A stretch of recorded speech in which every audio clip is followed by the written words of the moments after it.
back to the show. This is The Law Show on CL 650. But accidents will happen, and I'll be around. Is that Bing? Oh, well done. Can't beat that voice. We're speaking from McQuarrie, LLP, formerly McQuarrie Hunter. On the show today, we have Kevin Hyde and Nate Hartney, both in the personal injury department, and they're moving on up to a new floor at McQuarrie, LLP. So it's interesting to see, even in the short time I've had dealings with your firm, to see how things are expanding. So good for you. So I want to go back to this point again, because I think it's very important for people listening.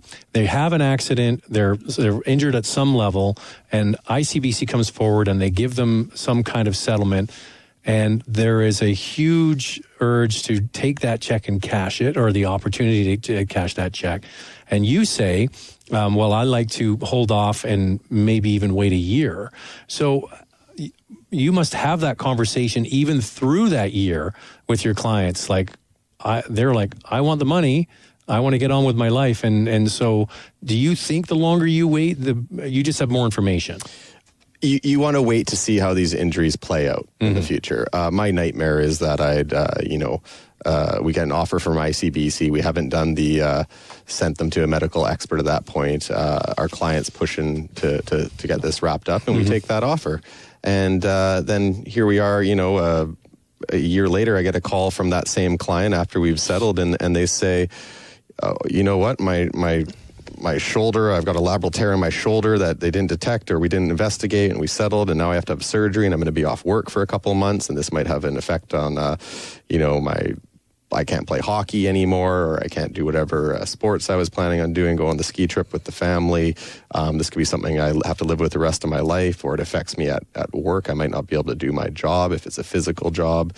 And we've settled it already, and there's really nothing you can do at that point. So that's why it's always key to not settle until you have a firm prognosis from the proper medical experts on exactly what's happened, and you've done all that, the right investigation, whether it's imaging, MRI, or whatnot, so we know exactly what we're dealing with here. And as I said before, you can look into that crystal. You have the proper medical expert, and they're the only ones that can look into that crystal ball and provide an opinion of what your future is going to look like with these injuries.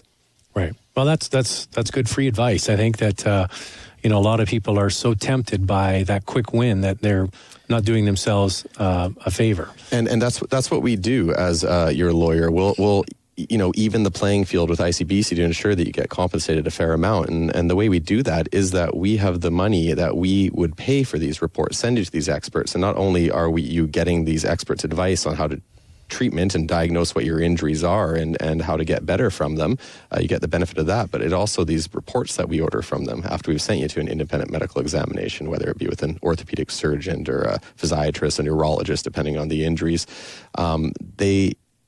an adjuster can't argue with that. An adjuster can't say, oh, well, I don't believe that medical expert. That's what governs the day. That's what the judges are going to look to determine what type of injury this is, to deal with the causation issue, and so on. And McQuarrie LLP, sorry, I almost said McQuarrie Hunter again, we're the ones that can put you in the strongest position possible to negotiate that fair settlement with ICBC.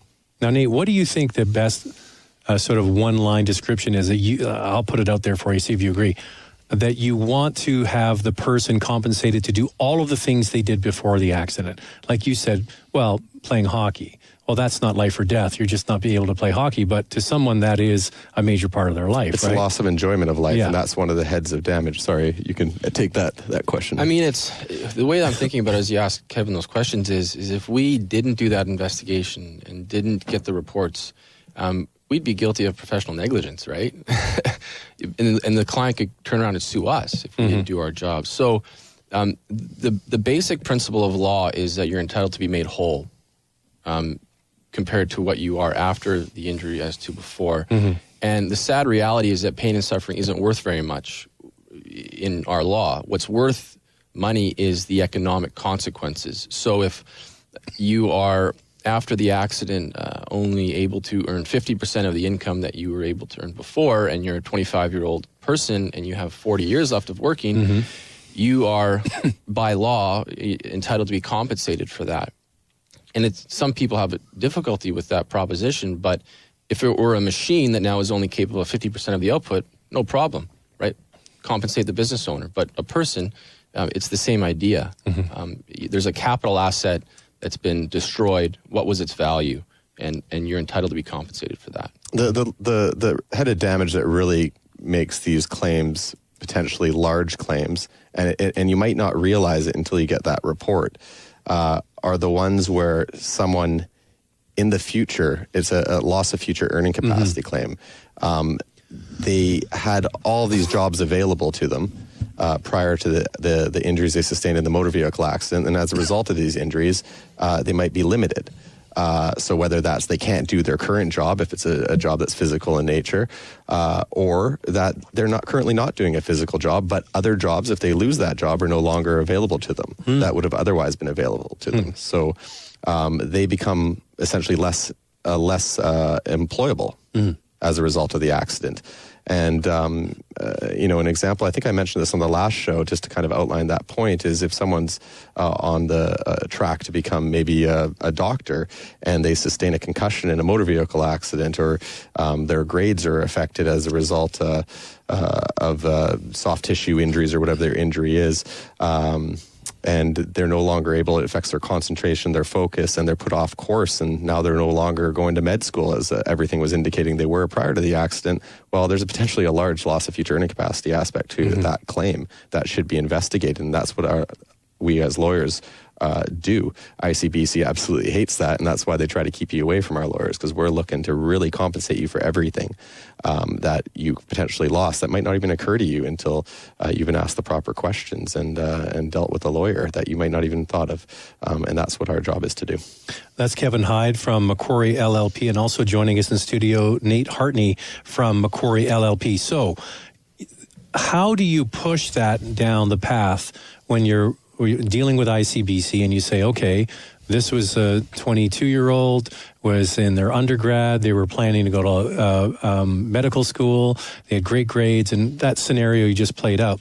So do you have to take ICBC to court in order to get that settlement? Like, how many of the cases go to court? We have to do the work, and just going back to that example that we gave before, we'd have to do the work. It's the onus is on us to show that there was a loss of future earning capacity. And what we do is, of course, get the grades before the accident, compare them to after the accident, or if they have to drop out of whatever program they are, because depending on what the injuries exactly are, we'd get the medical reports from the proper doctors, whether that's a neurologist or whatnot, in the situation to back up that their focus, their concentration, they might not be able to do this job anymore as a result of the injuries they sustained in the accident.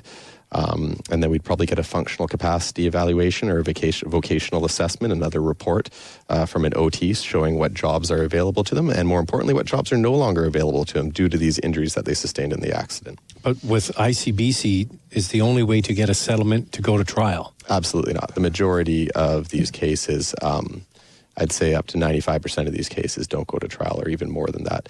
ICBC doesn't want to incur the cost of going to trial or the risk of going to trial in most cases.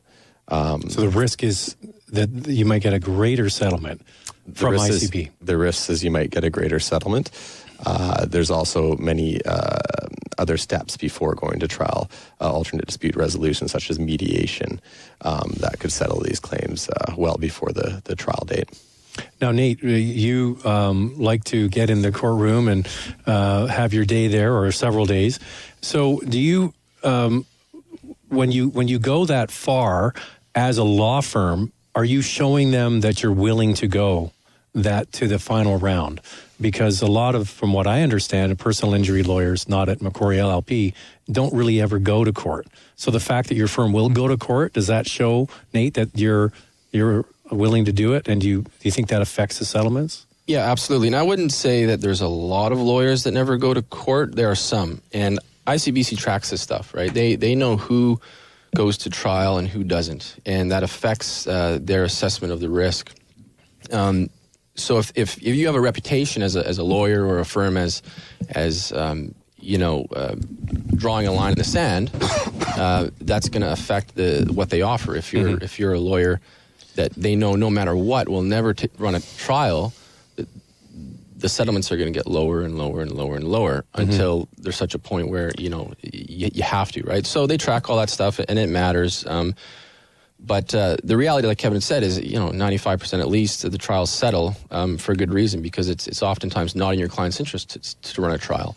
It'll be very, very unique circumstances where it will be. And if ICBC is not coming to the table with a fair compensation after we've done our assessment of what your claim should be worth, we are 100% willing to go to trial. We often cherry pick some files that we think should be run to trial if we don't get a certain amount of compensation. And ICBC knows that we'll go to trial. So usually, in the majority of the situations, it all settles before trial and before having to go to trial. And they know we'll take them to trial if they don't come to the plate with fair money. But those few that do go to trial, they do, you think, affect the outcome of your other claims, right?